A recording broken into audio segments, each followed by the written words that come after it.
اوكي شيخ تفضل ان شاء الله.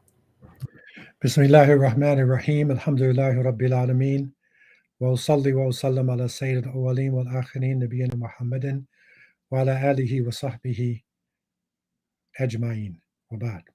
All praise are due to Allah, Lord of the worlds, and peace and blessings be constantly showered upon our beloved Prophet Muhammad, the master of the first and the last, and upon all of his companions, all those who call to his way to the day of judgment.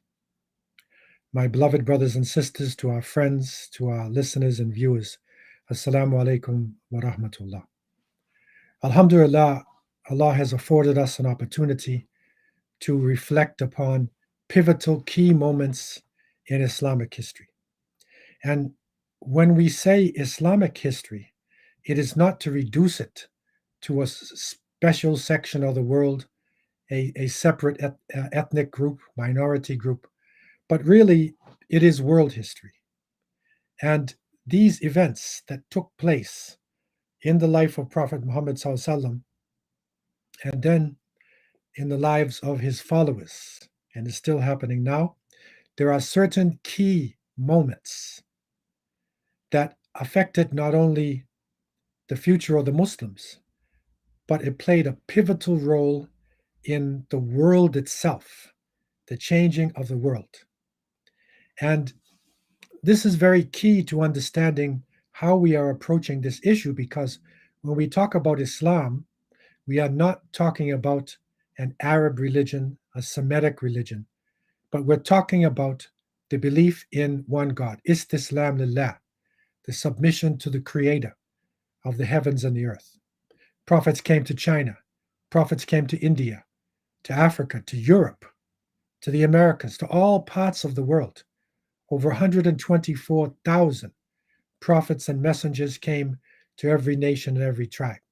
So this is what we're talking about when we discuss Islam itself, the submission to the Creator. And universality is the essence of Islam in its original sense. And the submission to the Creator, wanting to bow down to one God, Tawheed, monotheism, is something which is not special to Semitic people, but it is an approach to religion, to worship, that has been shared by every nation on the earth. And that is critical for us to understand. It is also critical for us to understand that Prophet Muhammad, peace be upon him, did not come for the Arabs, but he was for all of humanity and the jinn. He was Arabic speaking. The Quran was revealed in a classical Arabic sense, but it was not specially for people in the Arabian Peninsula.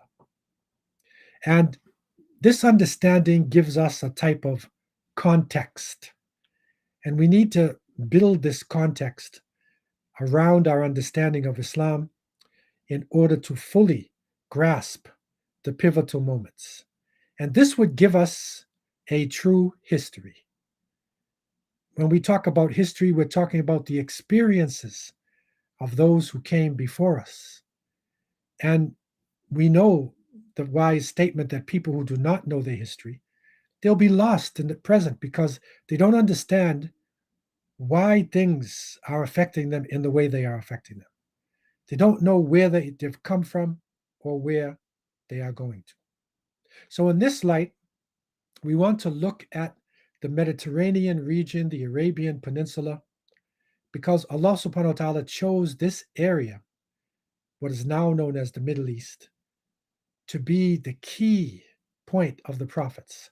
And when we say the Middle East, not middle from Europe, what we are talking about is an area that includes the Nile Valley, it includes the eastern side of Africa, it includes the Arabian Peninsula, parts of Iraq, parts of Syria. This whole region there was chosen by the Creator as sort of a middle zone, a place where races met, where languages met. And so when you have an example in the middle, it's something that can be followed by people in all different parts of the world. So, in this light, in the middle area, in the area known as Palestine, Syria, Isa alayhi salam, Jesus, the son of Mary, may Allah be pleased with him, was teaching the belief in one God, Tawheed. He taught it to the children of Israel. He did not come as a universal prophet, but he came to correct the children of Israel who had received a number of prophets and messengers, to bring them back to the straight path, to bring the spirituality into their lives that was lost. And his companions were known as An-Nasara, the Jews of Nazareth, because they were 100% Beni Israel. They were from the children of Israel. They were Jews. And one of the key cities was Nazareth. So An-Nasara, in English, we say Nazarenes. So the Nazarenes were really Muslims. They were the early Muslims in the time of Isa alayhi salam. Doesn't mean they're Arabs, remember. It means followers of one God. At the same time, amongst his companions who were from the children of Israel, there were relationships with the other tribes. And one of the people who was very close to them in the area of Jerusalem was a man named Saul. And Saul was Jewish. He hated the message, though. He didn't want to hear about the spirituality. And he punished the followers of Isa alayhi salam, even though he was close to them. He was a colleague from the same peer group. He punished them, and after Isa alayhi salam had ascended, it is said that that his followers began to spread, and he came back to Jerusalem. He came back amongst the followers of Isa alayhi salam, and they at first they rejected him. Now, many historians say they rejected Paul because he used to torture them. But when you look at his teachings, you will see something that is very clearly different. Paul, who was not one of the companions, not one of the close 12 close companions of Jesus, Isa alayhi salam, he was the next generation. We would call it tabi, like tabi'in. So Sahaba, companions, tabi'in are the followers of the companions. Because even though he lived in the time of the Prophet, he did not have faith. But while he was on the Damascus road, Saul claimed that he got a vision of Jesus and he was inspired. And so he changed his name to Paul. And he began to make certain claims. Now, he claimed that the message of Jesus was not exclusive to the Jews. And this, of course, was totally against the message that was coming to Beni Israel. But Paul said, no, it's not exclusive. It can be Gentiles, non-Jews as well. He also said that it's not necessary to only follow the Torah, to stay within the parameters of Judaic law. You could incorporate things from other religions as well. And this, of course, in our present day Islamic theological terminology would be considered bid'ah. It would be considered innovation. And the Prophet, peace be upon him, said, Kullu bid'atin dalala wa kullu dalalatin finnar. So all forms of innovations, when you change in a religion, it'll take you astray. And that taking astray will take you to the fire. Paul made these claims, and he eventually left. Barnabas stayed with him for some time in Greece, in this area of Rome. And this is where the followers of Paul, where the name starts to come Christians. Because remember, somebody who is Judaic, following the law of Moses, is a strict monotheist. But somebody who is now taking in the concepts of the Greeks and the Romans and other cults in the Mediterranean, and then incorporating it with his monotheism. This is a Christian, a follower of Christ. This is where this terminology came. And the Christians spread in the region, but the Romans were very cruel against anybody who would go against their religion, and they tortured the Christians, fed them to lions, uh, tortured them in their colosseums, and so it was very difficult for them. So the Mediterranean region in the early years of AD was a hodgepodge of different faiths. There were some who believed in one God. There were some who believed in a Trinity. Yes, Trinity. Even before what you know as Christianity, because it was in Egypt, Horus, Isis, and Osiris. It was in India. It was in many parts of the world. There was also people who believed in the Greek gods, the many forms that they take, the Roman gods. And there were some, or many, who believed that the essence or the main god was the sun. So they would be considered sun worshippers. One of them was a famous Roman emperor named Constantine. Now, historically, again, for our context, the Rome of Italy had gone down. It had been destroyed by the Germanic people and by the Huns and the other people on the outside. And the power of Rome was shifted to Constantinople. And it manifested itself through the Emperor Constantine. And Constantine was a sun worshiper. And this is very important to realize because many people think that he was a Christian right from the beginning, but he was a strong sun worshiper. But he was a politician. So he wanted to bring together the different religions of the Mediterranean so that everybody is happy and he can consolidate Roman rule. And so he introduced the concept of the cross. This is a cross of the ancient Egyptians called the Ankh. You see there's a loop there on the top of it. And according to the Encyclopedia Britannica, we would Google things today, but I just brought this. It's a clear reference that is there. It says the use of the cross as a religious symbol in pre-Christian times was almost universal and often connected with nature worship. Okay, so the cross that people are making constantly on themselves or putting on their clothes, it was not something given by Jesus. It's an innovation. And most Christians do not know this, and they're shocked to find it out. He also built, Constantine, he built the Hagia Sophia, a beautiful church, a monument of architecture, the largest house of worship, definitely in Europe, maybe in the whole world at the time. And so this was his power in Constantinople. And in 325 AD, he wanted to bring people together. But there were some very strong people who opposed sun worship and Trinity. One was his bishop Arius. And Arius was from Libya, North Africa. He was based in Alexandria. And he believed strongly in monotheism. He was a Christian, did not accept Trinity, did not accept sun worship, but he was a Christian. And most people do not know this. And so in 325 AD, a council was called in Nicaea, which is in present day Turkey. It's called Iznik today. A council was called. And there were some other councils as well. But this is probably the most famous of the councils. And in it, they discussed the future of Christendom. They looked at all the books. They had many gospels. They had the gospel of Barnabas, and there were other gospels as well.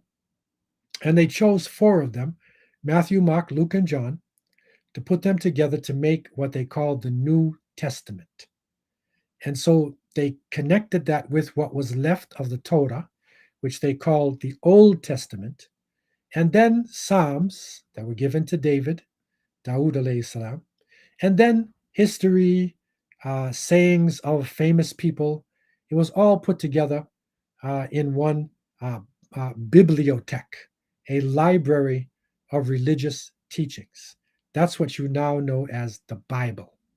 And so the present day Bible, in its modern form, goes back to 325 AD. Before that, there are no Bibles that can go back to the original revelation that was given to Isa alayhi salam, the Injil, right? The gospel given to Jesus. It's gone. Dead Sea Scrolls is in Greek, and Jesus spoke Hebrew and Aramaic. So it's gone. But this council now consolidated Christendom. And anybody who opposed them was in serious trouble. And Arius took a stand. He refused to accept their belief because they wanted to push the fact that not only was Isa alayhi salam a very important person, but he was the Son of God. He was manifested. There was a Trinity. So they took this Trinity concept that had been used by pagan religions, and they put Father, Son, and Holy Spirit into this triumvirate concept. And in some cases, they said Jesus was the Son of God. Sometimes they said he was God changed into a human being. Arius refused. The monotheists amongst the Christians refused. And so in 336, Arius was executed. Over 1 million of his followers were also executed. And they spread throughout the earth. And even in the life of Prophet Muhammad, peace and blessings be upon him, they ran across Nestora. These are monks, Bahira, monks that were on the trade routes looking for a last prophet. Who are these people? Who are the Nestorian Christians? These, we believe, are the followers of Arius who were spread in the land because they were called heretics, morted, like apostates. This is a terrible term to be given. And they were ruthlessly slaughtered. So when the Prophet, peace be upon him, in the Medina period, and remember, he's a prophet to all humanity, he sends letters to the kings. And the letter that he sent to Heraclius, who is the leader of Rome, the Roman emperor in Constantinople, he sent it to him, to Christendom in the north. And he addressed him, telling him, accept Islam, you will be saved, you get 2 rewards. And if you do that, you will get your reward and also the reward of the Arisiyin. And the Arisiyin, some translated hastily as peasants, but others said, no, that sounds like Arians, or the followers of Arius. So we believe that Prophet Muhammad, peace and blessings be upon him, was actually concerned with the followers of Arius. Anywhere where Tawheed was, not just confined to the Arabian Peninsula, the message was now being spread out to the world. And so this is a key point in our history. And the Romans attacked. They realized this is a last messenger. He's uniting the Arabs and other people. So they attacked the Arabian Peninsula.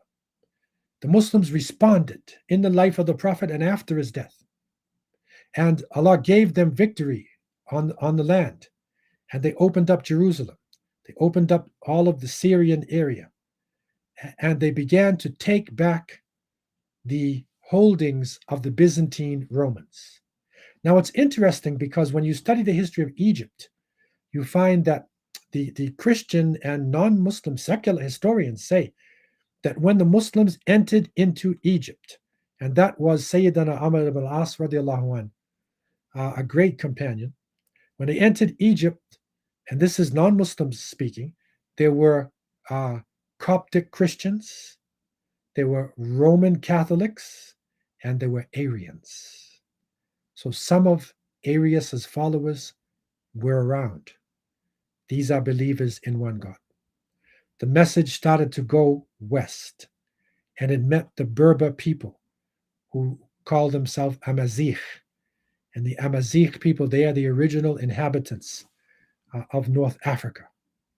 Amongst them were people who believed in one God. Yes, there were some who believed in the sun, who believed in idols.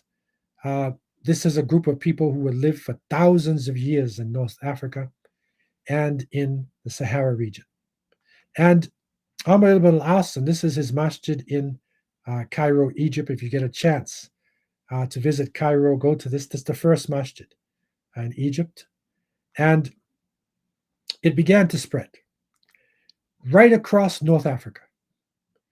And so we find that the great companions like Uqba ibn Nafi', rahimahullah, and Tabi'in, They went right across, spreading the message until Uqba even rode into the Atlantic. This is how far they went. So they reached all the way to the western side of Morocco. And he said, if I knew there was land, there were people beyond you in land, I would go there and I'd take this message. And so um, you could say that this section here now became the western side of Islam, of the Muslim world. And this is the side that most Muslims do not understand. Of course, people from North Africa and West Africa and those who were in Spain understand it very well. But people from the heartlands of Islam in Arabia, Iraq, Syria, and then Turkey, Pakistan, Indonesia, East Africa don't tend to know much about what happened there in the western side of Islam. But crucial events, pivotal events took place because this is now the struggle in the Mediterranean, the struggle between Tawheed and Shirk, between monotheism, unity, and polytheism. That's the struggle of the Mediterranean. Muslims brought monotheism, the message of Islam, all the way across North Africa. And because of this, and the importance of this region, a huge landmass, the Umayyad dynasty sent Musa bin Nusayr, Rahimahullah, whose father was originally a Christian bishop, who was captured and freed and then accepted Islam. So Musa had sensitivities, and Musa was sent as the leader, the emir of the Muslims there in North Africa. And Musa, being very sensitive to the Amazigh people and to people who are originally not Muslims, he gave them opportunities. They learned Arabic. They became Muslim. They became very active. And so people started to come into Islam in crowds. Across the straits, across the Mediterranean, is the land known as Al-Andalus or Andalusia. And that was the land of the Vandals. And the Vandals were not a bunch of criminals. You know, you say the house was vandalized last night, meaning somebody robbed it. No, the Vandals were a Germanic people who lived in the Iberian Peninsula, now Spain and Portugal. And many of them believed in one God. And this region, which was a beautiful, fair-seeming region, it was also a place of migration. And we find that in 586, when Nebuchadnezzar of the Assyrian Babylonians destroyed Jerusalem, that many of the children of Israel fled. And a group of the Jewish people landed there in Al-Andalus. So from the 6th century BC, the Jewish people had a presence. So monotheism was in the land. They were also from the Vandal people, those who did not accept the Council of Nicaea. So monotheism is in the land. This is your struggle now, remember. Trinity versus unity. And so across the straits, Musa was a very cunning, crafty leader. He knew that Andalusia was there, because remember, Vandalusia, Vandal, Vandalusia. Vandalusia becomes Andalusia, and in Arabic, Al-Andalus, land of the Vandals. So this is where it comes from. He knew that there was land across there, but he also knew that the Visigoths, another Gothic group who are empowered by by the Trinitarian Romans. King Roderick, he terrorized the people. Remember, these are monotheistic Vandals, the Jewish people. He put the taxes upon them. He punished them cruelly. And so they lived under oppression. And it is reported that one of the leaders underneath Musa, his name was Ilian or Julian. Now, the tip in Morocco, right there, you can see, you look at your map where the red sign is. That tip is called Ceuta. It's in Morocco, or Ceuta in Arabic. It was controlled by the Spanish, but the Spanish paid the jizya, that's the poll tax, so that a Christian can live under a Muslim, and it's less than the zakat of the Muslims, right? It's less than what Muslims pay normally in their poll tax. And so they lived under the Muslims.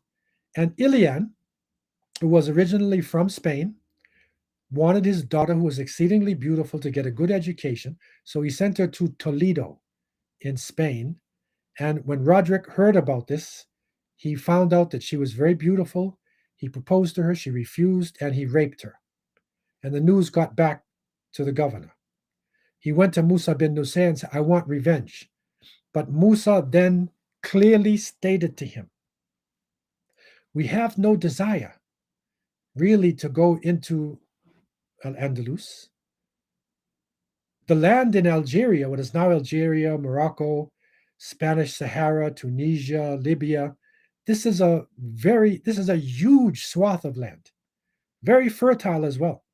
People think that it's a desert, but it is really in the north of Africa, in all this region, where the Romans planted most of their olive trees.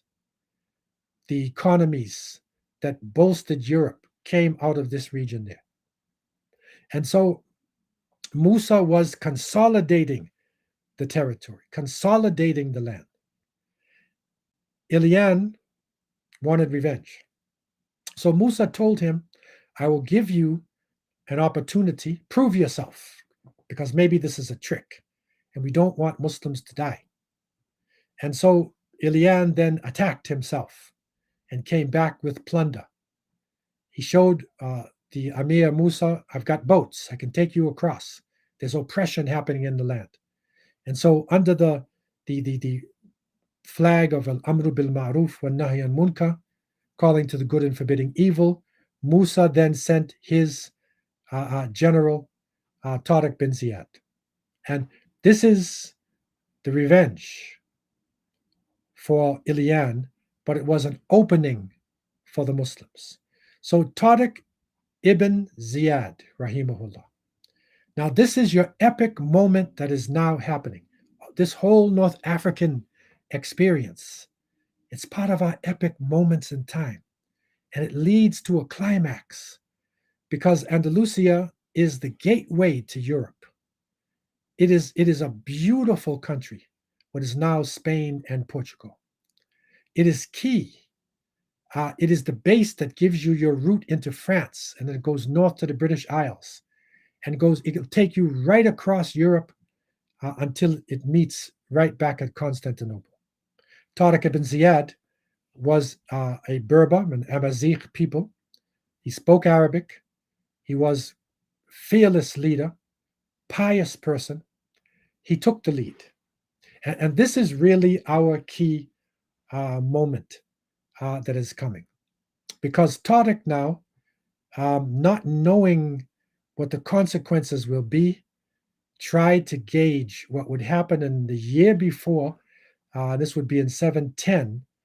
Tarifa bin Malik, another Muslim general, he took a small group across on some of Ilian's boats, and they landed at a place now known as Tarifa.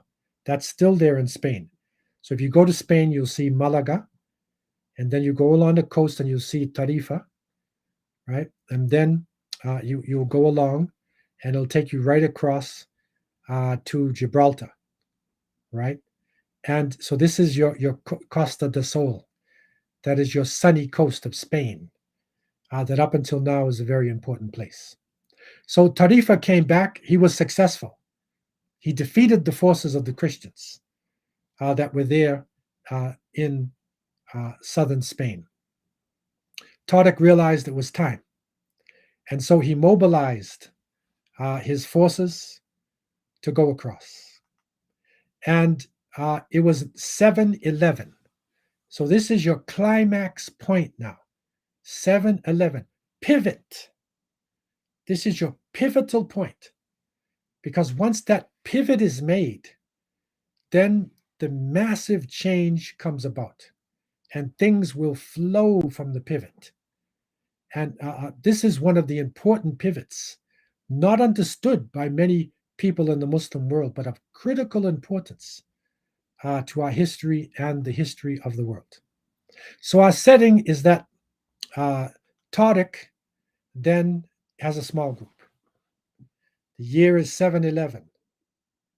And Tariqrahimahullah, he's got with him about 12,000 men, and they're crossing in boats. And this was serious because they're basically people who live on land. They were not generally seafaring people. There was so much land, and to the south of them, of course, was a sea of sand, the Sahara, and gold was coming from the south to the north. So this is now taking people across the Straits of Gibraltar, now known as. And he had 12,000 men. Word is coming out about the Visigoths. Roderick himself was engaged fighting the people called the Basque, and that is in the north of Spain. And when he heard about Tariq ibn Ziyad coming in from the south, he gathered a mighty force. He brought together his warriors, estimated to be around 100,000. And he came with thousands of men in metal, literally wearing helmets and shields. And when they describe him coming in a chariot type of special, sitting place pulled by mules, and that he is wearing silk clothing with pearls over it, rubies and emeralds spread all around him, constantly shielded from the sun.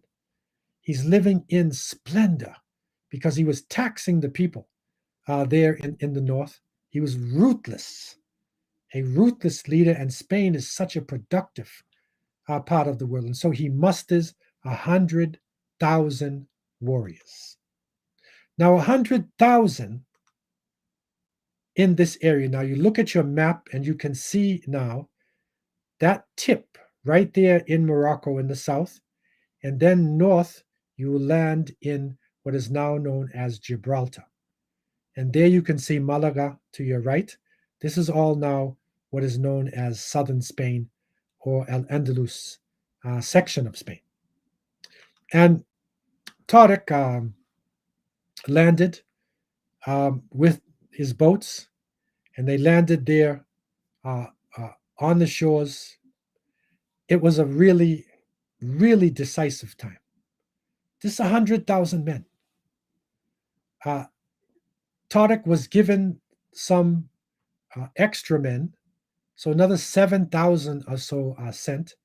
So it's about 19, maybe 20,000 to 100,000.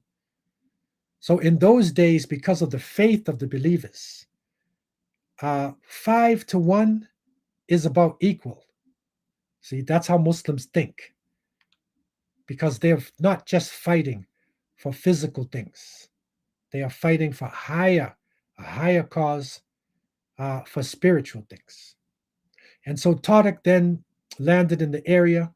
Scouts are sent on both sides, and there are many stories about what had happened at this time. When Tariq was just on his way over, one report is even saying that he had a dream. And in his dream, Rasulullah SAW and his companions came, and they were dressed in armor. And they told him, "Go forward, Tariq. Go forward and carry out the will of Allah." And they went forward themselves. And so when Tariq woke up with this inspiration, this amazing inspiration, he told his companions, and he gathered them together, and he gave them a khutbah, he gave them a mighty sermon. And in this sermon, he reminded them that we're not fighting for material things. Yes, there are riches. Yes, there is plunder. But we are not fighting for this. We are fighting for the creator of the heavens and the earth. And if you win, then you will be successful. If you die, then you will be successful in the next life, shaheed. And follow me. And this is the key thing that Tariq said. I want you to follow me, follow my example. And if you see me go forward, I will go forward for the king. Because if the king is struck down, that will put fear into the hearts of the unbelievers. And so I want you to follow my example. Because if their leader goes down, they will panic. But if I go down, I want you to find somebody who is courageous, who is Allah fearing, who also can unite different people because there were Arabs, there was Amazigh people, the Berbers, there were West Africans, there were all types that were with them who can unite the believers. If I go down, follow the other leader because I didn't fight for you only. I'm fighting for Allah and you are fighting for Allah. And follow my example. Now, there are some reports that come that say that Tariq also burnt the boats in back of them. And by burning the boats, he then said to his followers, look in back of you, there's no retreat. The ocean is there. In front of you is the enemy. And so you have to go forward now. And this is being reviewed.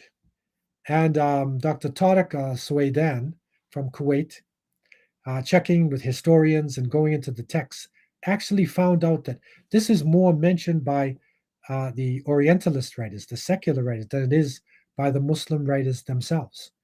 It is vague, and it's not actually in the original texts of his khutbah that he gave, because the Orientalists wanted him like a suicide, because this is what they want authentic.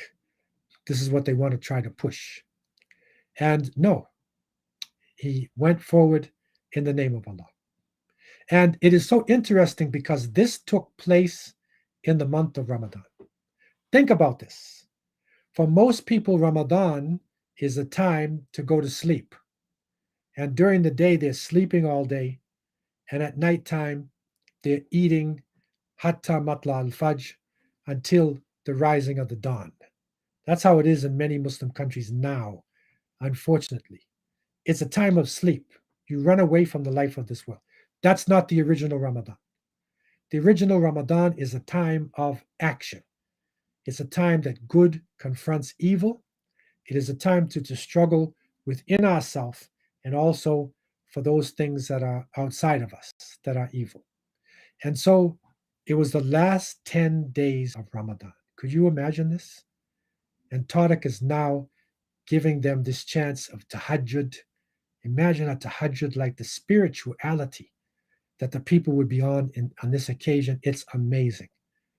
And Tariq and his followers, it was a brutal battle. Forces coming at them, Muslims holding their ground, using tactics, using their strong movements. When Tariq gets a chance, according to historical reports, he sees Roderick. And so he says, follow me. And he bursts forward. And with his cavalry, goes straight into the enemy's forces. They run to the sides. And he goes forward until he strikes Roderick. He wounds him. Roderick then fades away. And when his forces then see Roderick fading away, they get weak. But the battle continued. It continued for 3 days after Eid. Now think about your Ramadan and think about Eid Mubarak, eating your food, and then afterwards, they're still fighting.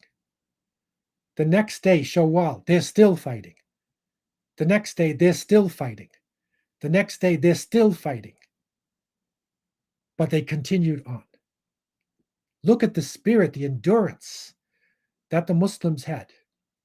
And Allah subhanahu wa ta'ala, in these circumstances, historically, has given his help. This is a pivot moment because these 100,000 warriors of the Visigoth forces represent Trinitarian Rome. This is the power in the Mediterranean region and the power of monotheism that is coming forward, the power of a new civilization. It's a civilizational change for humanity, no longer the old Roman way of doing things. When in Rome, do like the Romans do. It is a new civilization. That is a monotheistic based civilization, which is now in a pivotal shift. And they continued to struggle until Allah subhanahu wa ta'ala gave them victory and Roderick himself vanished. They never found his body. They only found in one of the marshy area one of his sandals that they said was worth thousands of dinars because of the pearls and the diamonds that were on the sandal. Just imagine the wealth that this individual had. Couldn't find him at all. And the area where Tariq landed, which was known as Jebel Tariq, this is now known as Gibraltar. This is Gibraltar. Okay. And then you look at your map and you'll see Tarifa, where Tarifa bin Malik landed. That's there too. And then you'll see Malqa, what the Muslims call Malqa, and that is now known as Malaga. So the names all in this area are profoundly affected by the Muslims. I remember some time in the past, a Muslim historian, even checking linguistics out, looked at the influence of the Muslims, and you'll see what type of an influence that it had on the society. So this is Gibraltar now, and they'll say strong as the rock of Gibraltar. So this is a key place in the world. Pivot is a pivotal change that is happening. And when Roderick was destroyed, Spain opened up. Now, you have to realize that the cities in Spain and in most parts of the world were surrounded by walls because you had to protect yourself. And especially there in Europe, because of the fierce competition, they would have a moat, which would be a khandak, a trench, and then you have huge walls. And so it's very difficult to get into cities. You'd have to lay siege to the cities, and it would be months before you can get in. And but the word started to spread that the Muslims did not force people to accept Islam. They did not destroy the lands of the people who they conquered. They did not kill their prisoners. They were coming in with justice. And so by this, the doors started to open. And as they went north, doors were opening city by city. The doors were flung open. And history reports that many of the Jewish people who were believers in one God and who knew that Muslims were monotheists and who were in key positions in cities, especially like Toledo, which was the previous capital of Spain, they opened their doors up because they had been suffering for years under the Visigoths and under this Trinitarian rule. And they knew that they would find justice. They could believe in one God. They would not be forced to be Muslim. And so as Tariq went north, he started to move north, and he continued. Now, Musa, remember that the Emir is in the south. He just wanted to open up that southern region there, but Tariq, because of information coming to him, started to go north. So Musa then came across and brought his forces and met Tariq, and they went together. And they continued on. And this is Qual Devir, Wadi al-Kabir, which is outside of Cordoba, right, which was later to become the capital of Islam in that area. So you can still see the Islamic type of structures that are there. And so they came to Cordoba. There's a Roman aqueduct and a Roman bridge. If that was shut or broken down, difficult to get across this river. It was opened up so the Muslims could go through.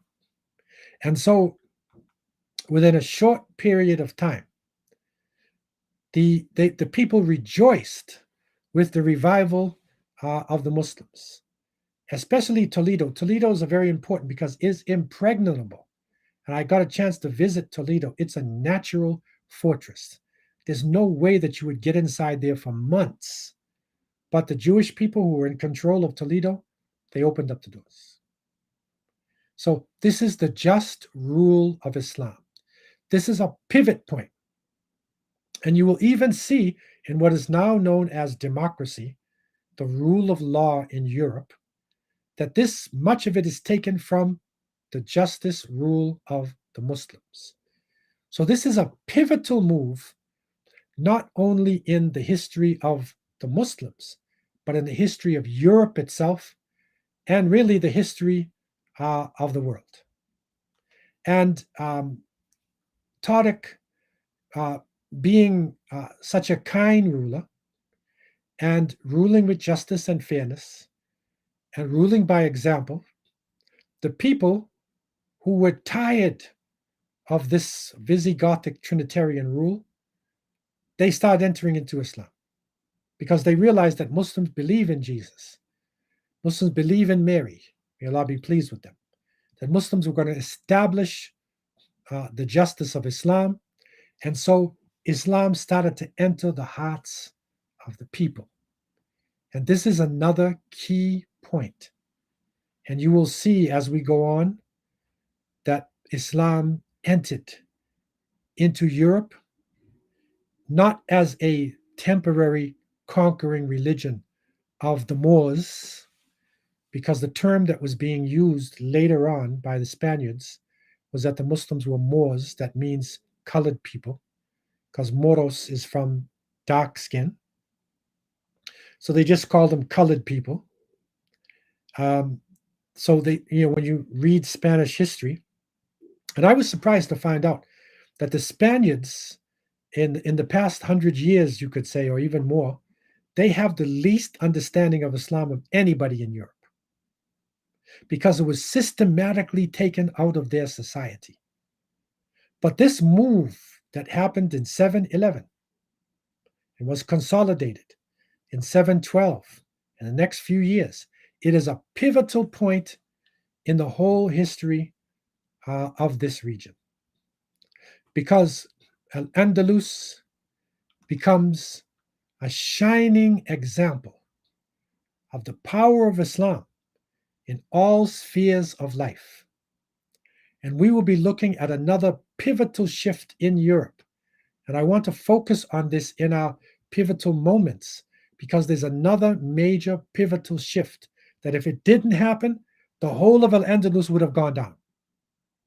So there's a pivot after a pivot, which influences not only Muslims, but it influences Europe and the whole world.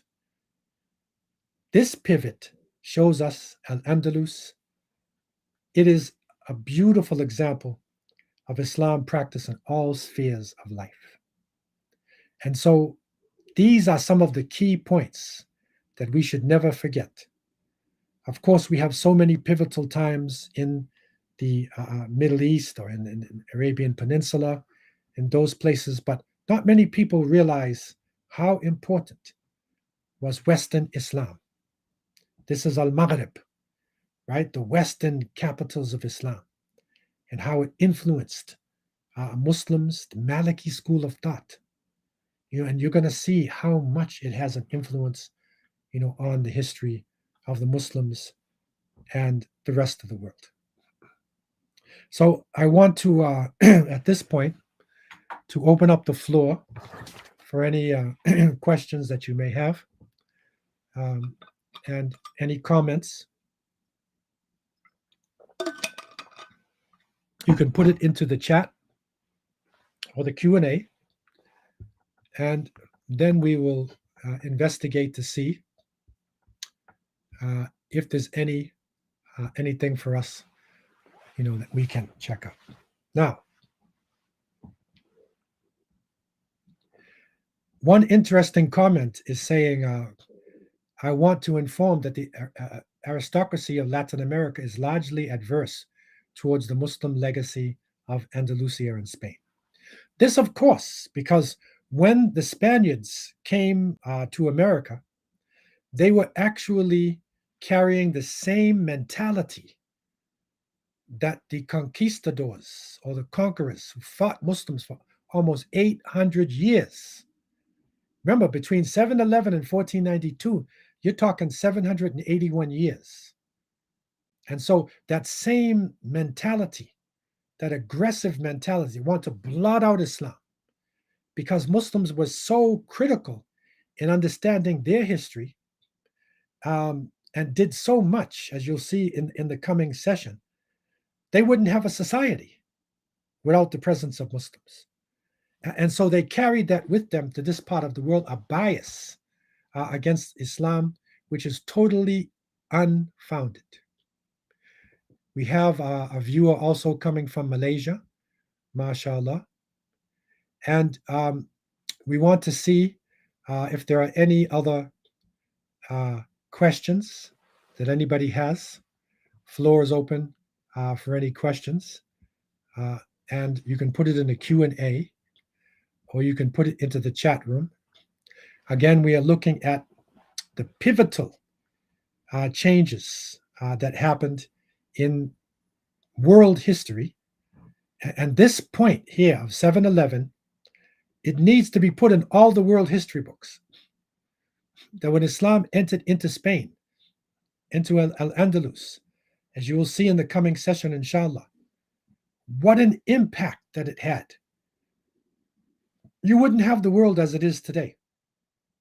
If Musa had said to the Emir Ilian in Ceuta, no, that's your business. We're going to stay in North Africa and consolidate ourselves. He had plenty to do. He did not need to go into Al-Andalus in order to have land, in order to have territory, didn't need it. Have population, he didn't need it. And so it was by the will of Allah that the decision was made, and it was a pivotal point in the history of the planet. So the floor is open again for any questions that you may have. Anything in the Q&A sections that anybody has to say. And we're looking for more results to come in, from our questioners. And this is part of our series. Again, I'm bringing out some of the key pivotal points that may not be so well known by the Muslims. It tends to be a focus more on the Arabian Peninsula and on the so-called Middle East, and then Iraq and the North. It tends to be key understanding of some of the major points in that part of the world, not realizing how critical things were also in this part of the world. Okay, so this is your Western side, and this side actually has an impact upon us in the West, because it is here. It is from here that Islam began to go west. And this is long before the recent migrations. And you will see the impact, such an impact that Muslims had on Al-Andalus, which is now Portugal and Spain, that literally people went across with the conquistadors who were Muslims in disguise, as well as there were Jews in disguise. The Muslims are called Morescos, and the Jews are called Moreno. Remember this name, Moreno. I believe one of the presidents, I think it's Ecuador, his name is Moreno. And a Moreno is a Jewish person who was put to the Inquisition. That's when the Spanish eventually came back and they conquered the territories. And if you believed in one God, they'll put you in the Inquisition. Some people couldn't take it. So they said, okay, I'll become a Catholic. But they hid their faith. If a Jewish person did that, that person would take on this identity, Morenos. And if a Muslim did it, the person became Morescos. So the Moresco Morenos. So these are important names to know and to understand. It's going to open up your mind when you understand these terminologies, similar to the concept of Moors, the Moors in Spain. Now people are looking at Shakespeare and Othello. Where did this understanding come from? Shakespeare was extremely influenced by Muslims. The whole history of Europe is influenced by the Muslims. The coffee that they drink, the clothing that they wear, the hygiene, the science. We're going to go into it in more details in the coming session, inshallah. Influenced by the Muslims. And so it takes the pivots by the will of Allah. And again, there's some major pivots coming today. And some things are happening in this world that I believe, and Allah knows best, is going to make major changes in humanity. And these will be it'll be ushering in the signs of the last days. A question comes: did everyone in Spain become Muslim? We'll look at it in a little more details. No, everybody did not become Muslims, because the Muslims did not force people to become Muslim. Even though they were ruling in some areas for 781 years, they did not force the people. So therefore, Muslim, Christian, and Jew lived side by side. Convivencia, this is what it's called. And so therefore, although at the height of Islam in Al-Andalus, Muslims were the majority, but that majority, and this is coming out in amazing discussions, and I want to give you a little secret program you can watch tonight, and you can get it on YouTube. And this is called When the Moors Ruled in Spain. It's by a British journalist called Bethany Hughes. Hughes, Hughes. When the Moors Ruled in Spain. Google that, and you can watch this beautiful documentary. And it's going to show you she is not a Muslim, but she's proving that the average Spanish person, white people, European people, they embraced this. They were embracing Islam. Okay, they at one point were the majority, not everybody, because Muslims did not have an inquisition. We did not force people to accept Islam. Muslims, through their lifestyle, industrious life, sciences, belief in God, belief in Jesus and Mary, it was very interesting to the Christians, and they naturally became Muslim. But it was not the overwhelming majority of people. Muslims still were able to live with other minority groups in a state of relative peace, and they were able to consolidate that rule by ruling with the rules of Islam. So keep that in mind, the pivotal moment, 7/11, Tariq ibn Ziyad. Think about Gibraltar. So next time you hear the Rock of Gibraltar, realize that Gibraltar is Jebel Tariq. And there's a lot of words in this world that we take as everyday terminologies that actually come from Arabic, or they come from Muslim sources. So I leave you with these thoughts, with another interesting pivot in the pivotal moments of Islam and Muslims. I leave you with these thoughts. وآخر دعوانا أن الحمد لله رب العالمين والسلام عليكم ورحمة الله وبركاته.